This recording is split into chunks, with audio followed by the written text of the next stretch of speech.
The quiet farmer noticed handprints on his new cook's arm, and the town soon learned why. The flour sack tore on a Tuesday. That's how I first saw it. She'd grabbed the sack off the shelf above the stove, one-handed, and the seam gave and flour came down on her forearm in a white cloud, and when she brushed it off the marks were right there. 4 fingers and a thumb, dark as a bruise gets after it's had 3 or 4 days to settle in and go that ugly yellow-brown around the edges. Somebody'd grabbed her hard enough to leave their whole hand behind. She pulled her sleeve down fast, didn't say a word, just kept stirring. I went back out to the yard. I've thought about that moment 1,000 times since, whether I should have said something right then. Whether the not saying it was cowardice or something else. I don't know. I know that I turned around and I walked to the fence line and I stood there with my hands in my pockets for a while, looking out at the south pasture where the grass had gone the color of straw in the late September heat. There was a hawk circling something out past the creek. I watched it for a while. Then I came back in and ate the supper she'd made, salt pork and beans and cornbread that was better cornbread than I'd had in years, maybe since my mother made it, and I said thank you and she nodded, and that was all. Her name was Calla. She'd come to me through Mort Heller at the dry goods, who knew everyone's business and wasn't shy about knowing it. I'd put the word out 2 weeks prior that I was looking for a cook and maybe some help around the house because my situation had changed. My wife, Vera, had passed the previous spring, fever that came fast and didn't ask permission.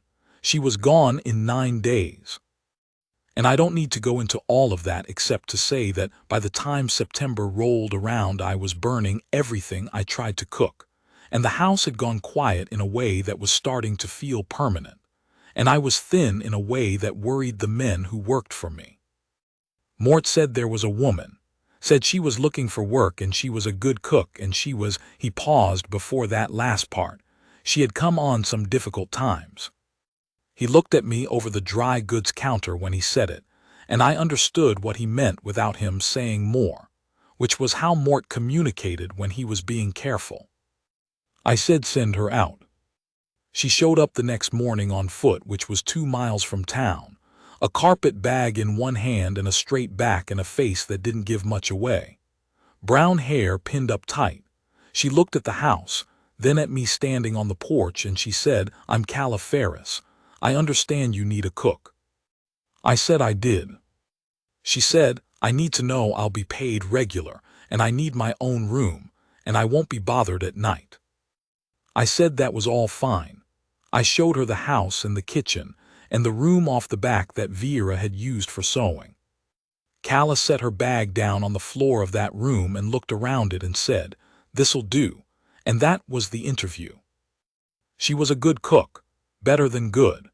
The first morning she made eggs and biscuits and gravy, and the ranch hand Edgar, who was 60 years old and had eaten camp food most of his life, ate 3 plates and told her she'd saved his life.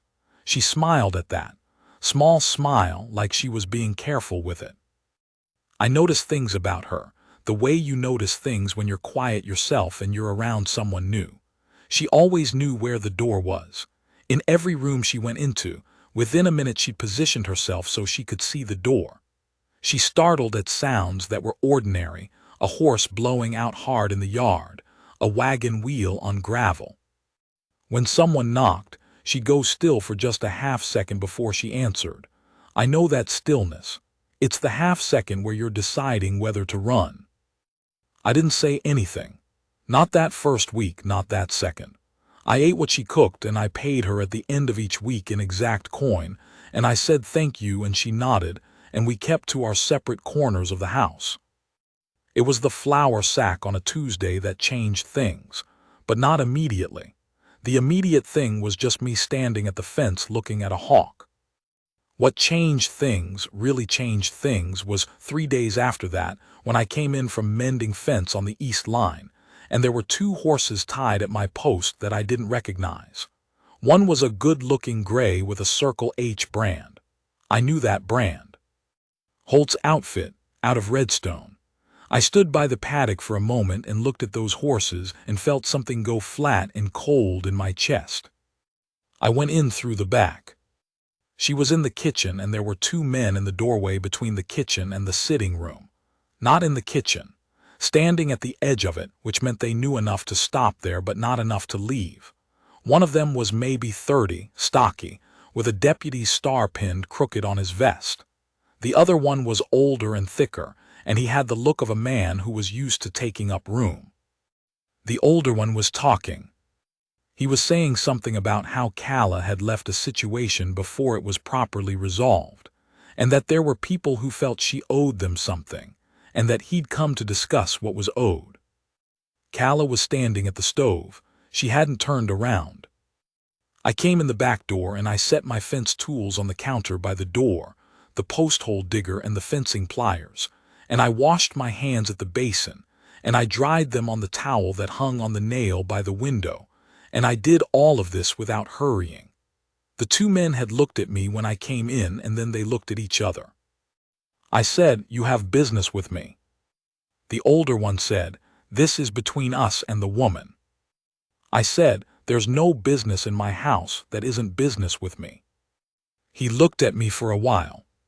He was the kind of man who was accustomed to that look working, and he waited to see if it would. I looked back at him the same way I'd look at weather coming in, just noting what it was.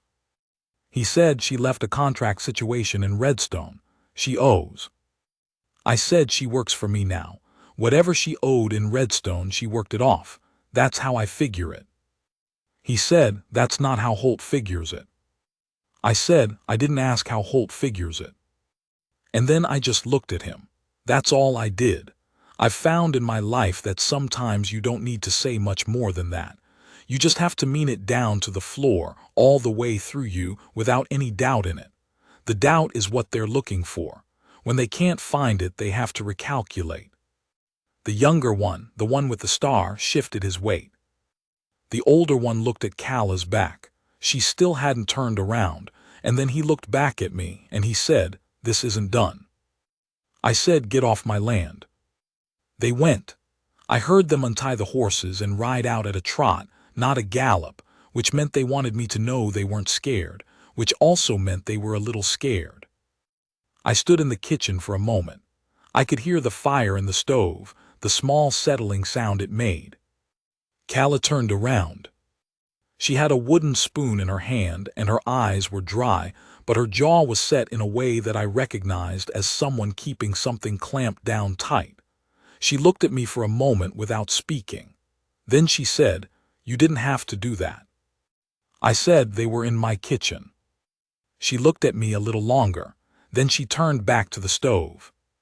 That night after supper, when I was sitting on the porch with my coffee going cold in my hand the way it does because I always forget to drink it, she came out and stood at the edge of the porch. She didn't sit. She stood there with her arms crossed against the evening chill, and after a while she said, "The man they work for. His name is Garrett Holt. He runs the biggest operation in Redstone County. He thought he had a particular claim on me and he didn't, but that didn't matter to him." I didn't say anything. She said when I left he sent two men after me the first time. I made it to Cordon, but they found me there too. That's when I came here. I said, "How long ago was the first time?" She said, 4 months. I said, "And the deputy, he's Holt's." She said, "The deputy's name is Cree. Holt's been greasing his palms since before Cree got that star pinned on." I turned that over for a while, drank some cold coffee. I said, "All right." She said, "All right what?" I said, "I'm just saying all right, I'm thinking." She looked at me sideways. Whatever she thought she'd get from me tonight, all right wasn't it? She went back inside. The next morning I rode into town before she was up. Not Cordon, where there was no law worth mentioning, but Harlan, which was the county seat and 15 miles east, and where there was a federal marshal named Birch who I'd had occasion to deal with twice, and who was a straight man. I told him what I'd told Mort, which was that I needed some information. I told him about Garrett Holt and a man named Cree with a deputy's star in Redstone. I told him what Calla had told me. Birch listened without interrupting, and then he was quiet for a moment, and then he said, "Holt's been a problem for a while. We've just had trouble getting anything solid. I said, I might be able to help with solid, if you want it. He looked at me. He said, how solid? I said, a woman who will testify and a paper trail if somebody looks at the right ledgers. He said, I'll look at ledgers. You have her protected until I'm ready to move. I said, that's why I'm here. I rode home and I was back before she started dinner, and I didn't say anything about where I'd been. I didn't say anything about it for 3 days. On the third night after that ride to Harlan, they came back. 3 of them this time, the older one, the one with the star, and a third man I didn't know, bigger than either of them, who stayed back by the horses. I'd been expecting it. Edgar was in the barn and he knew what I expected. My rifle was just inside the door. They came up to the porch and the older one said, we gave you time to reconsider. I said I didn't need it. He said, Holt doesn't leave loose ends. I said, tell Holt this is a federal matter now. The marshal out of Harlan is aware of the arrangement in Redstone between Holt and one Cree who is wearing a star he's not fit to wear. Tell him I got paperwork started. Tell him if anything happens to the woman who works for me or to my property or to my men, I'll ride to Harlan myself and hand-deliver everything I've collected. And then I'll come find him. The man with the star went a color I'd call greenish. The older one said, you're bluffing. I said, I'm standing on my own porch talking to you like a man who isn't bluffing. After a long moment, the older one turned and said something to the other 2 in a low voice. They mounted. He stood there one more moment looking at me, and I looked back the same way I had the first time. Then he mounted and they rode off south. Edgar came out of the barn. He was a careful man, Edgar, and he'd been listening from the dark inside the barn door where he had a clean angle on the yard. He looked at me and said, you want me to sleep in the barn tonight or the bunkhouse? I said, barn for the next few nights. He said, all right, and went back in. I went inside. Calla was in the kitchen doorway. She'd heard all of it. She had her hand flat on the door frame, the way a person stands when they need something solid under their palm. She said, you went to the marshal. I said, 3 days ago. She said, without telling me. I said, I figured I'd tell you when it was done. Didn't see the point of getting into it before. She looked at me for a long time. She had a way of looking at a person that felt like she was seeing through the front of you to the back, checking whether what was there was the same as what was out front. I've known very few people who could do that. I didn't mind it from her. She said, how much trouble could this bring you? I said some, maybe a lot, depends how scared Holt gets. She said, I didn't come here to bring trouble to somebody who'd been decent to me. I said, I know that, but trouble came to my kitchen and told me it was none of my business, which is the one thing that'll make it my business every time. She almost smiled at that, not quite. She dropped her hand from the door frame. She said, I can work a rifle. I said, good, I've got an extra one. She said, where? I said, rack above the fireplace in the sitting room. She looked at me another moment. Then she went and looked at the rifle, and I heard her work the lever once, checking the action, and then I heard her set it back. That was how it was for the next week. I won't pretend it wasn't tense. Edgar slept in the barn, and I slept light, and Calla slept light too. I could tell. There were mornings she came out with a look on her face that comes from a night spent listening more than sleeping. But nobody came. Birch moved faster than I expected. It was 12 days after my ride to Harlan when Birch rode in with 3 deputies and served papers on Holt at his own spread. Cree was arrested the same morning. 2 days after that, Birch came to my place to tell me they had Holt in custody, and that Calla's testimony would be needed, but that she was safe to give it. I told her that evening. She was at the stove. She stopped what she was doing and stood there for a moment with her back to me. She said, is it real? It's over. I said, Birch is a good man. It's real. She was quiet for a long time. Long enough that I went to the table and sat down, because it felt like the thing to do, to give her room and to still be there. Finally she turned around. Her eyes were wet, but she didn't let anything spill out. She said, "I've been running for 4 months." I said, "I know."